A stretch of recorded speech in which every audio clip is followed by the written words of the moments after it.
Sindicato Mexicano de Electricistas. El miércoles 5 de septiembre de 2018 se llevó a cabo en el auditorio Ernesto Velasco del Sindicato Mexicano de Electricistas el foro de la nueva Central de Trabajadores, Balance Laboral del Sexenio, la construcción de la precariedad laboral. La inauguración estuvo a cargo del secretario general Martín Esparza Flores, quien realizó un breve resumen de la situación laboral nacional y las actividades de la nueva Central de Trabajadores en los últimos días. En este mismo auditorio se hicieron deliberaciones en el marco de la segunda Convención Nacional de la nueva Central de Trabajadores. Ahí se abordaron distintos temas que son de interés nacional para los trabajadores y la sociedad en su conjunto.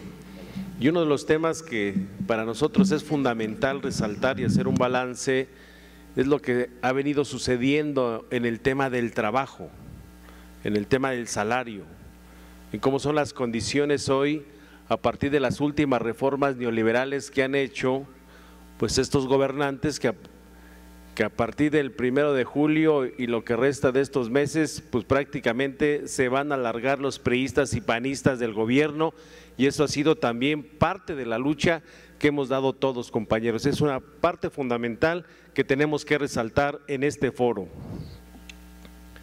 De igual manera, están ya los ponentes, y aquí tenemos que observar algunos casos emblemáticos del abuso del poder.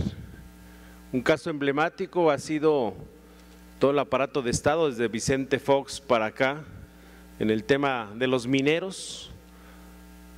Inicia todo el conflicto con la explosión de Pasta de Conchos, una concesión de Germán Larrea, el segundo hombre más rico del mundo, y el no rescatar a los cuerpos de 65 mineros ahí, pues voltea el Estado y en lugar de ir por los dueños de la concesión o los que tienen la concesión pública, pues fueron sobre el sindicato minero. Después estallaron huelgas como en Cananea, Sombrerete, Zacatecas, Tasco, y los órganos de impartición de justicia en el país resolvieron que las huelgas eran inexistentes, y después hubo una intervención del Estado para decir que entraban otros trabajadores por caso fortuito y causa de fuerza mayor porque supuestamente se había dañado la maquinaria. Ese mismo ejercicio lo hicieron en contra del Sindicato Mexicano de Electricistas el 11 de octubre del 2009. La toma armada y militar de las instalaciones para despedir a 44,000 trabajadores y acabar con su contrato colectivo de trabajo. El decreto de extinción dice por caso fortuito y causa de fuerza mayor. Pero entran otros trabajadores de la CFE, contratistas, sin contrato colectivo de trabajo, sin seguridad social, y en un proceso de reforma laboral también, e imponiendo una reforma energética para privatizar los hidrocarburos, el gas y la electricidad. Y otro caso también que hay que observar es lo que sucedió con Mexicana de Aviación. La declaran en quiebra, es una concesión pública a unos de estos empresarios que se han beneficiado a lo largo de los años con estos gobiernos neoliberales. También empieza el proceso y 8,000 trabajadores de manera directa salen a la calle. Mexicana de Aviación, una de las empresas emblemáticas de nuestro país, con contrato colectivo de trabajo importante, pero entraron otras aerolíneas que sus condiciones de los trabajadores son precarias. Y eso es lo que ha venido sucediendo a lo largo de todos estos años, a partir de las reformas que se han impuesto desde la Cámara de Diputados y Senadores, y hoy vemos que lo único que florece en nuestro país son el trabajo precario, el salario precario, sin seguridad social. Legalizaron el outsourcing. Hoy hay más de 900 empresas subcontratistas en todo el país en distintos sectores, y creo de cara al nuevo gobierno, y que hoy ya tomaron protesta la Cámara de Diputados y Senadores y tienen mayoría absoluta con las últimas noticias el Partido de Movimiento Regeneración Nacional, creo que este tipo de foros nos va a servir para analizar, pero también para fijar una posición muy clara de qué es lo que ha venido pasando en nuestro país con el tema del trabajo. Vaya entonces, a nombre del Sindicato Mexicano de Electricistas, de la nueva Central de Trabajadores, darle la bienvenida a los ponentes que nos van a ilustrar de lo que pasa en el país o que es el resultado de este último sexenio y que nos permita hacer un balance importante y fijar una posición muy clara. Enhorabuena, compañeros de la NUE, compañeros del ESME, compañeros de la nueva Central de Trabajadores por estar aquí presentes. Luis Rangel, del colectivo de jóvenes de la nueva Central, inició su ponencia con un mensaje de solidaridad con el movimiento que gesta en la Universidad Nacional Autónoma de México. Como pues, trabajador académico precario de la Universidad Nacional Autónoma de México, en este momento no podría sentirme más que orgulloso de nuestros estudiantes, de mis estudiantes, que el día de hoy están levantando un paro general en toda la universidad e incluso en otras escuelas, la pedagógica, la ENA, en contra de la violencia desatada el día lunes por RIL, y pues aprovechar el momento para mandarles toda nuestra solidaridad a la juventud estudiantil y trabajadora que está ahora en lucha. Además, hizo un balance de la situación que se vive tras la reforma laboral de 2010. Primero, entender la precariedad. No hay un número, ningún índice que hable concretamente de precariedad, sino habría que entenderla en un sentido amplio, ¿no? Tiene que ver con las condiciones en las que uno trabaja, los niveles de remuneración, si hay o no posibilidades de organizarse sindicalmente, si hay o no estabilidad en el empleo. En mi caso yo firmo contrato cada 6 meses, por ejemplo, ¿no? en la UNAM, ¿no? Y cada 6 meses está uno en la angustia de si va a ser contratado. Ausencia de prestaciones, acceso o negación de acceso a la salud, posibilidad de jubilación, etcétera, ¿no? Es decir, es todo un cúmulo de elementos para poder definir la precariedad del trabajo, ¿no? Entonces es una idea de síntesis, ¿no? En contraposición está también otra idea más institucional, que es la de trabajo decente, ¿no? Es un concepto, a mi juicio, bastante vago, que lo maneja la Organización Internacional del Trabajo, lo manejan los gobiernos, Secretaría del Trabajo, etcétera, que busca medir la precariedad de alguna manera o las condiciones de empleo a partir de 4 grandes ejes que los tienen ahí: empleo, remuneraciones, acceso a seguridad social y negociación colectiva o diálogo social, ¿no? Entonces, ¿cómo entender la precariedad desde el trabajo decente? Decimos nosotros, podría ser a partir de entender si hay un déficit o no de trabajo decente en nuestro país, ¿no? La siguiente, por favor. Primero, sobre empleo. Estas grafiquitas es un número que se llama el coeficiente de Gini. Durante la primera parte del gobierno de Peña Nieto, entre más se acerque a 1, significa que una sociedad es más desigual, es decir, que hay pocos ricos muy ricos y muchos pobres muy pobres, ¿no? Hasta la izquierda está Suecia, Finlandia, Holanda, Dinamarca, Islandia, como los países menos desiguales del mundo. Y el país hasta la derecha, el más desigual del mundo de este estudio, evidentemente que es México, ¿no? Tenemos una oligarquía grotescamente millonaria y millones de personas, bueno, que vivimos en las condiciones que ahora veremos, ¿no? La siguiente. La siguiente para no tenerlos más, por favor. La siguiente. Hay en México una situación que, al menos por ejemplo desde el colectivo de jóvenes de la nueva Central de Trabajadores hemos tratado de hacer énfasis, que es todos los datos que hay sobre las condiciones de empleo. En términos generales, siempre hay que saber que quien es joven y trabajador y quien es mujer, joven y trabajador, siempre estará notablemente en peores condiciones, ¿no? El ejemplo más clásico es la tasa de desempleo total y juvenil durante los últimos años, el sexenio del gobierno saliente. Las 3 líneas de abajo es el desempleo de hombres, mujeres y total de todas las edades, ¿no? Está entre los 3, 4%. Tal vez sepan, hay todo un debate sobre las maneras en las que INEGI calcula estos datos, que son ya de por sí muy cuestionables, pero no nos metamos en eso, y solamente en ese dato oficial podemos ver la gran diferencia que hay entre el desempleo abierto entre mujeres jóvenes, 9%, en comparación al total del desempleo nacional, 4%, es decir, más del doble, ¿no? y algunas cifras las iremos viendo, pero en general siempre vamos a tener esta situación, ¿no? Cualquier dato, por escandaloso que parezca, imagínenselo al doble para quienes son jóvenes y mujeres, ¿no? Y mujeres jóvenes en conjunto, mucho más, ¿no?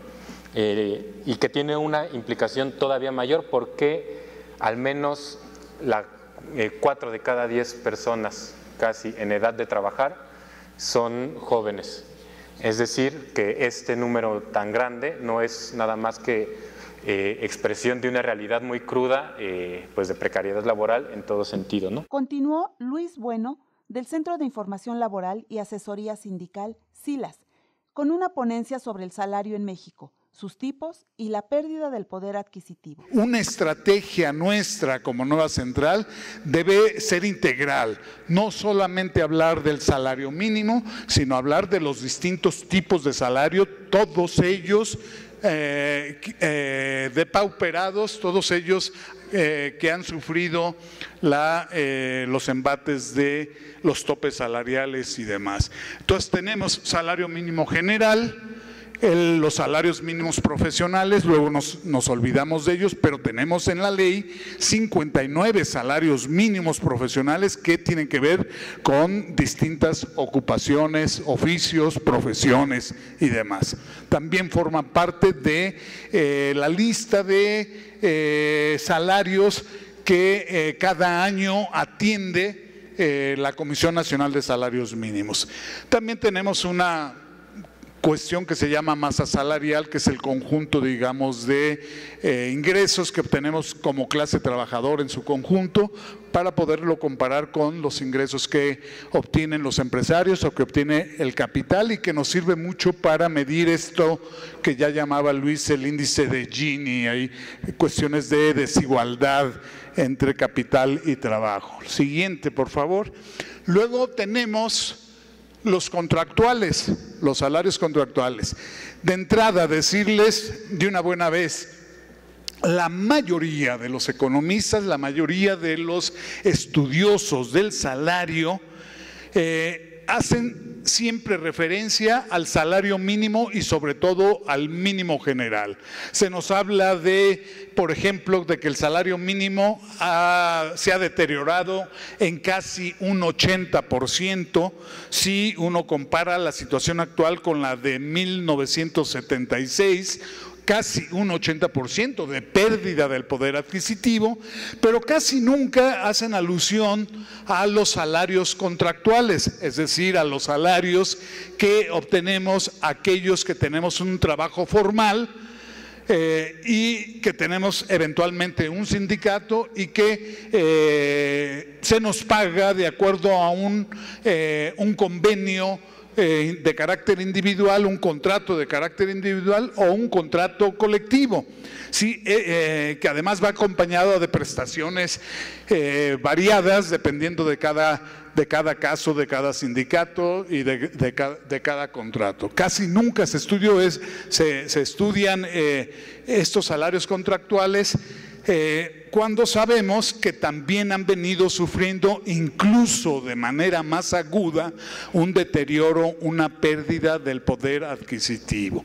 El propio gobierno desatiende este asunto, o en todo caso en el pasado y todavía en el presente se han diseñado políticas de topes salariales para los salarios contractuales, y cuando ha habido intentos de recuperación salarial solamente se atiende a los salarios mínimos generales, como vamos a ver en algunos datos adelante. Y bueno, dentro de los contractuales, pues ya sabemos, tenemos el salario directo, lo que gana nuestro puesto, el salario indirecto, que es el que se refiere a las prestaciones que obtenemos en un contrato, despensa, anteojos, etcétera, etcétera, que también han sufrido deterioro, y no hay analistas, no hay economistas que se dediquen a estudiar de manera seria el deterioro de este salario indirecto, aquel que tiene que ver con las prestaciones de carácter contractual. Finalmente, el salario social. Aquí, bueno, es una invitación a reflexionar de manera amplia el problema del salario, para hacer referencia a que hemos tenido durante muchas décadas, digamos, servicios gubernamentales, el de la luz, telefonía en su momento, servicios carreteros, educación, salud, etcétera, etcétera, las propias pensiones, como servicios que o eran gratuitos o eran subsidiados por el propio gobierno a partir de ingresos de orden social, los impuestos, digamos. Y ese tipo de servicios también han tenido un deterioro que luego no calculamos. Y también lamento decirles que los economistas no los han calculado, pero que también han tenido un deterioro. Cuando a mí me suben la gasolina, que era subsidiado, cuando me suben la luz, cuando me suben esto y aquello, cuando se privatizan las carreteras, que antes eran más o menos gratuitas o muy baratas, pues entonces mi salario de tipo social se está deteriorando. Cuando pago cuotas por la matrícula de mis hijos de una escuela que antes era absolutamente gratuita, también se está deteriorando mi salario en este rubro que denominamos social. De tal manera que cuando hablemos del salario, habrá que pensarlo de manera integral, completa, para también plantear demandas, plantear la lucha en estas modalidades del salario.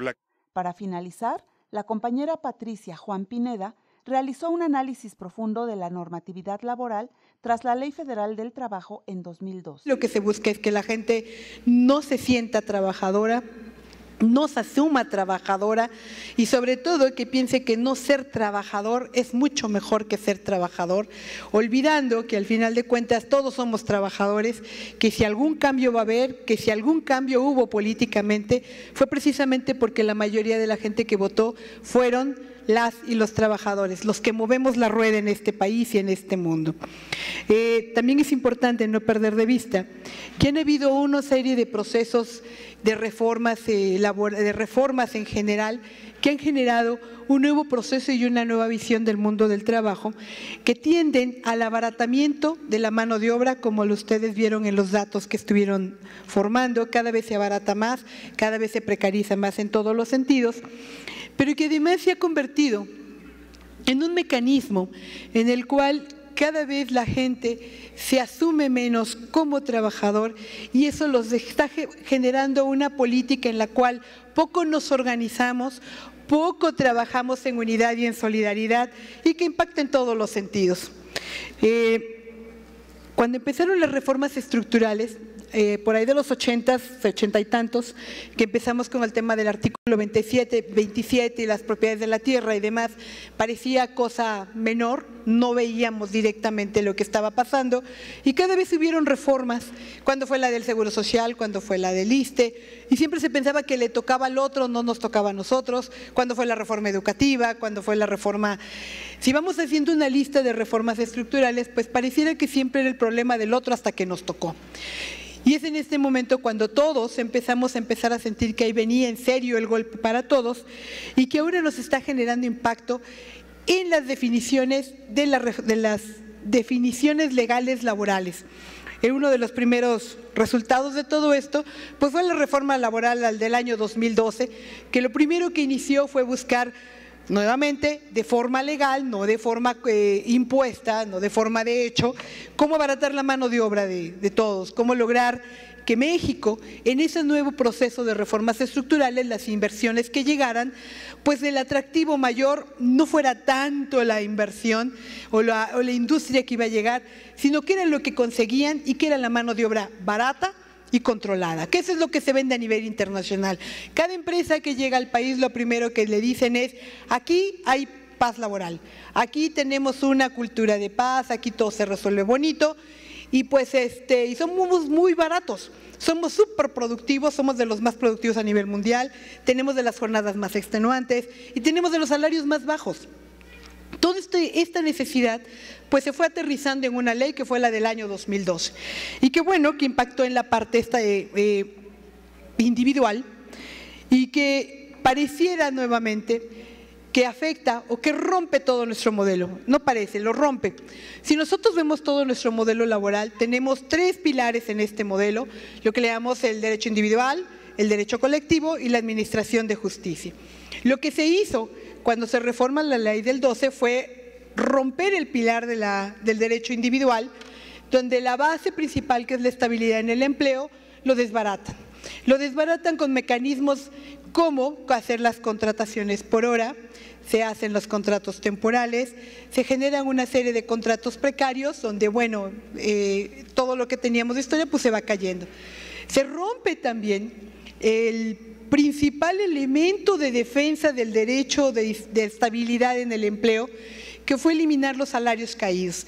Estos salarios caídos que se disminuyen a un año y después se dan un porcentaje, lo que generó fue romper hacia los patrones una percepción o una realidad de que quien viola un derecho, quien viola el derecho humano a la estabilidad en el empleo, tiene que pagar el equivalente por violar el derecho tan importante de estabilidad en el empleo.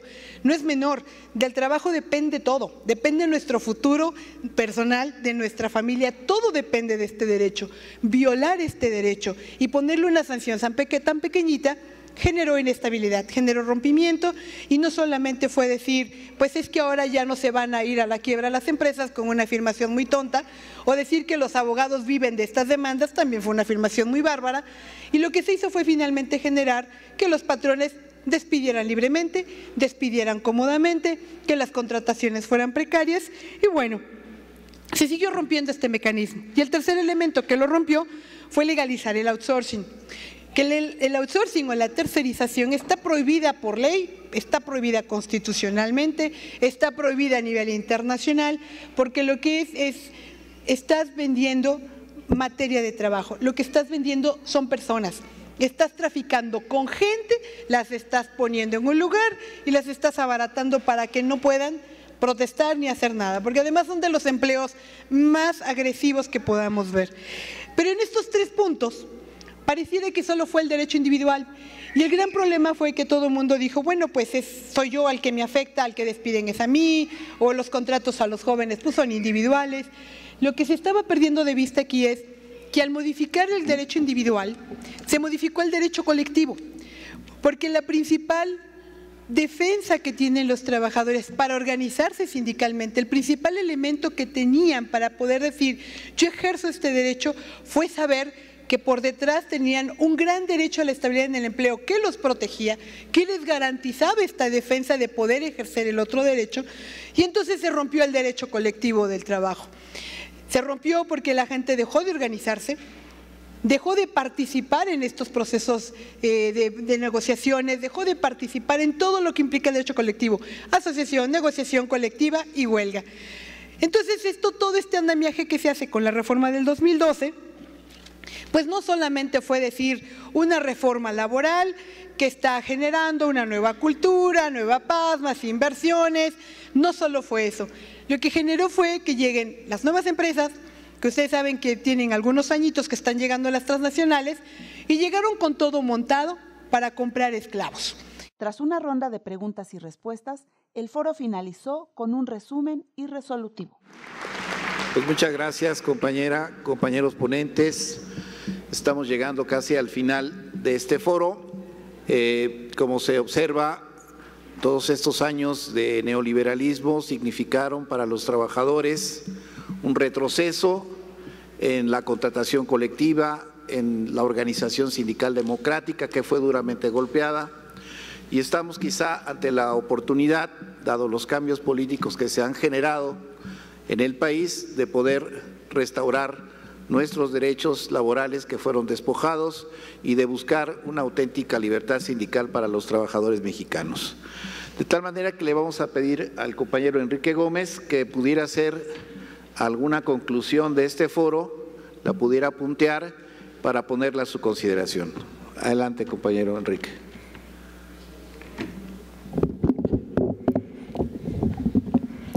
Buenas tardes, compañeras y compañeros. Le voy a dar lectura a esta propuesta de resolutivo del Foro Laboral de la nueva Central de Trabajadores.